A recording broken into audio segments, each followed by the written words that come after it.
First number 1 எதற்காக ஜெபிக்கணும் அப்படின்னு சொன்னா, நீங்க தகுதிக்காக ஜெபிக்கணும், அப்படின்னா கிருபைக்காக ஜெபிக்கணும். காலைதோறும் அவருடைய கிருபை என்னவா இருக்காமா, புதிதா. நம்பர் 2 ரெண்டாவது எதுக்காக ஜெபிக்கணும்னா, கல்விமானின் நாவிற்காக ஜெபிக்கணும். எனக்கு நல்ல நாவத்தாங்க, நான் உங்க பிரியமில்லாம இன்னைக்கு பேசிடக்கூடாதுன்னு ஜெபிக்கணும். நம்பர் 3 மூன்றாவதாக எதுக்கு ஜெபிக்கணும்னா, இன்னைக்கு ஏதாவது ஒன்று புதுமையா நான் என்ன பண்ணணும்னா, எனக்கு ஏதாவது ஒன்று கற்றுத்தாங்க ஆண்டவரே அப்படின்னு ஜெபம் பண்ணணும். அப்புறம் நம்பர் 4 நாலாவது, ஆண்டவரே இன்றைக்கு வாழக்கூடிய ஞானத்தை எனக்கு தாரும் ஆண்டவரே அப்படின்னு நீங்க ஜெபம் பண்ணணும்.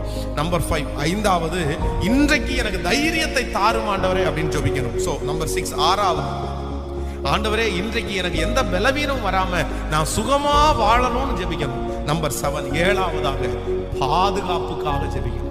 இந்த 7 ஜெப குறிப்பையும் ஸ்தோத்திரம் பண்ணிட்டு தான் வீட்டை விட்டு நீங்க எங்கனாலும் என்ன பண்ணணும், வெளியே போகணும். Download ShareChat.